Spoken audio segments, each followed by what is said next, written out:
Good afternoon. Welcome to my humble home. I'm coming to you from home today. I didn't go to work. Recovering from exhaustion. Working two jobs is not an easy feat. But anyway, guys, please, I hope all of you are doing well today. Grab your Bibles. And we're going to read from the Old Testament. Open with me your Bibles at 2nd Chronicles chapter 16. I'm going to do the first, 3/4 or 60%. All right, it's chapter 16, the 2nd Chronicles. I'm reading from, I think, what they call the NIV version, which I don't like. I like the King James, but anyway, I'm reading from the NIV version in case the words don't match. And when the words don't match, sometimes they don't also translate to the same meaning. And this is what I have with the different versions, is because meaning change from one translation to another. Here we go. Chapter 16, 2nd Chronicles. In the 36th year of Asa's reign, King Baasha of Israel invaded Judah and fortified Ramah in order to prevent everyone from entering or leaving King Asa's territory in Judah. Asa responded by removing the silver and gold from the treasuries of the temple of the Lord and the royal palace. He sent it to King Ben-Hadad of Aram, who was ruling in Damascus, along with this message: "Let there be a treaty between you and me, like the one between your father and my father. See, I am sending you silver and gold. Break your treaty with King Baasha of Israel, so that he will leave me alone." Break your treaty with King Baasha of Israel, so that he will leave me alone. Ben-Hadad agreed to King Asa's request and sent the commanders of his army to attack the towns of Israel. They conquered the towns of Ijon, Dan, Abel Beth Makkah, and all the store cities in Naphtali. As soon as Baasha of Israel heard what was happening, he abandoned his project of fortifying Ramah and stopped all work on it. King Asa called out all the men of Judah to carry away the building stones and timbers that Baasha had been using to fortify Ramah. Asa used these materials to fortify the town of Geba and Mizpah. Sounds great, right? This guy, he made a treaty with this other king who was ally with one who was against him.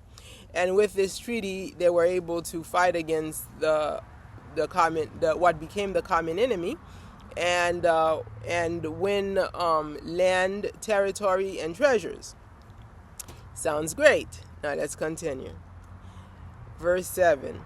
At that time, Anani, the seer, came to King Asa and told him, "Because you have put your trust in the king of Aram instead of in the Lord your God, you missed your chance to destroy the army of the king of Aram.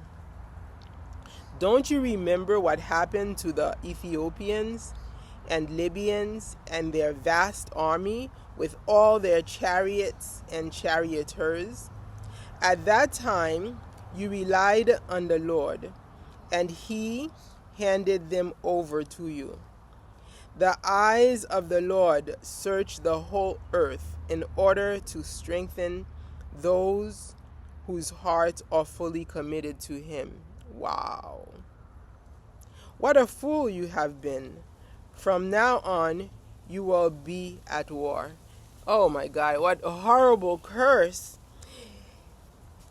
Verse 10. Asa became so angry with Anani for saying this that he threw him into prison and put him in stocks. At that time, Asa also began to oppress some of his people.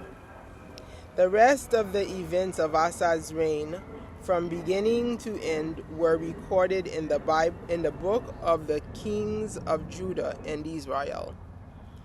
In the 39th year of his reign, Asa developed a serious foot disease. Yet, even with the severity of his disease, he did not seek the Lord's help, but turned only to his physicians. So he died in the 41st year of his reign. He was buried in the tomb he had carved out for himself in the city of David. He was laid on a bed perfumed with sweet spices and fragrant ointments, and the people built a huge funeral fire in his honor. The word of the Lord. So this morning I decided, since I'm not well and I have to go to my evening job, let me read a little Bible verse before I go to work. And this is what I came across, and I was like, oh, what is God telling me here? I just opened the Bible because I'm lazy. It's not being lazy. It's just that where do you read from? How does God message you? So I just decided, let me just open up the Bible and read that. And I actually read the last half. And then when I went and read the first half of the chapter, I was like, oh, I see. So I guess God is reminding me, like, I have this eye problem that developed since April 12th. And I went to physicians for it, and they didn't help me, right? And it was like an incident, and people are trying to say that it's always been there. Yet it was one incident at work, and then it came. So God is reminding me to seek Him, and I know someday I will have a testimony regarding this eye, and I will never forget the date. It was April 12th, and it was at my evening job when this happened. So God is reminding me, of course, I have so many testimonies for God when I sought God and how He always came forth.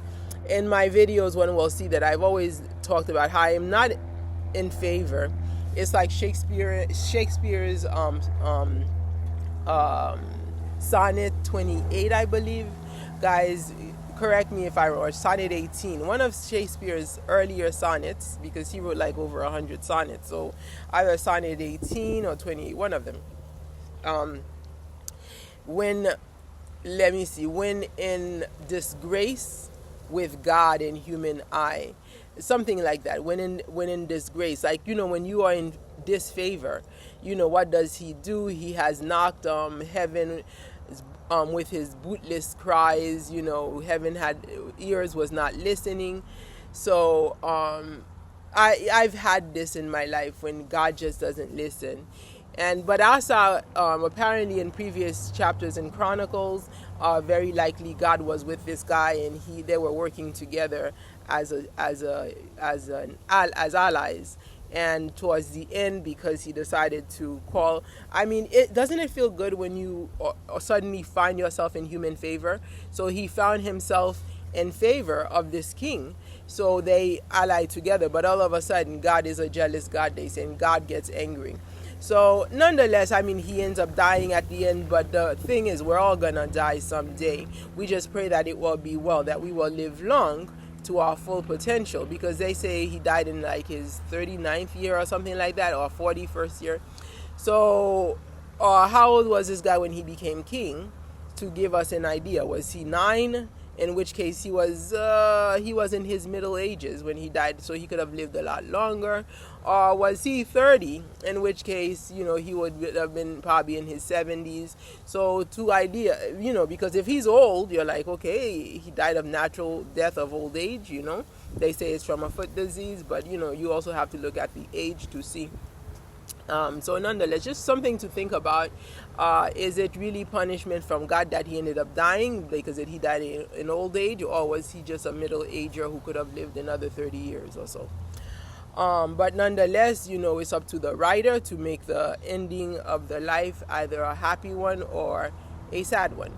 But throughout, even though we're all going to die, we all want to have our life to the maximum potential. We all want to be well, 100% well throughout our lives, right? And we want to be socially healthy, spiritually healthy, and we want to be physically healthy, definitely physically healthy, right? So all of that is God. Socially healthy, that is being in human favor. Asa was in human favor until that annoying prophet or seer Anani came and cussed him. And a lot of us, we get upset when people come like that. They come with the Bible and cuss us, you know. So keep in prayer. And this is my own reminder that I need to stay in prayer, because I was talking to a friend yesterday, in fact, how I haven't been going to church because I've been working 2 jobs, and then in the weekends that I have off, you know, I keep them to myself. Yet I've been very faithful for the past month now. It's been a month since I started this YouTube rampage. All right. I've been very faithful at it, doing a YouTube video every day.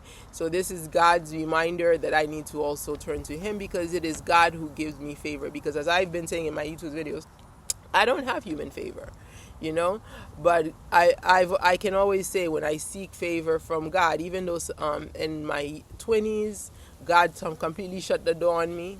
I don't know why. Anybody wants to comment about that, you're welcome to. All right. But as I sought, He eventually came back after much tribulation within the arena of human sociology and human favor battles. All right, so I just wanted to share this with you. Please jot down your comments about this verse. Anybody has, who's biblical, if you've had any experiences that you want to add some more. For me, I find the war making God of the Old Testament sometimes very scary. War making and very jealous, the pushing of the monotheistic religion is very scary.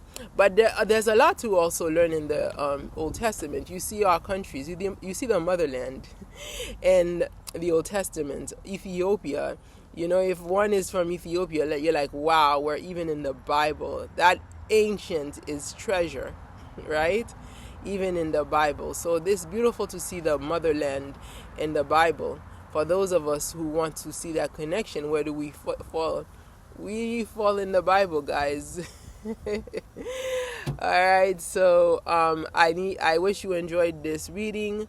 And also, when you look at the the battle between I am Mara, my topic of the month, I am Mara, and the reactors, where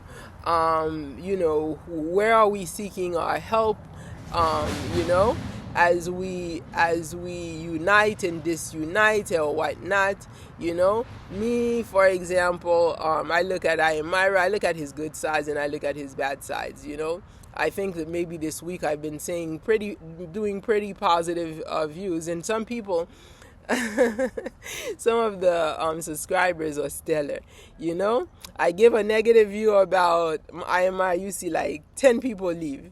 And then I give one video and then one positive one, and then they come back. And I'm like, okay, whatever. Anyway, at least you guys are enjoying my videos. Those of you who are coming back and going forth, you're watching. I hope you guys also turn towards the Bible sometimes and read a few passages, because they say they are blessings. These are old writings, so we read the Bible for blessing, for search and understanding of this being that some of us have lost touch with, okay, because we weren't taught. I think, when it comes to spirituality and the spiritual pathway, it's something that I guess those who are on earth would have teach you, but if they've lost touch with the path, they really don't know where to go. So any of you guys who know the path to God and spirituality, go ahead and make your comments, because I think there's a pathway that certain generations have acquired, and then throughout the years they get lost. So these secrets of spirituality get lost, and then we just sort of like blindly try to find our way. So, and this is where the debates come from. Is it Christianity? Is it Judaism? Is it Muslim? Blah, blah, blah, blah, blah. All right, and then you have those non-denominational churches out there, and when you go in there, it's all about what the pastor believes, really. So anyway, that's all I had to share with you. Have a great day. Take care.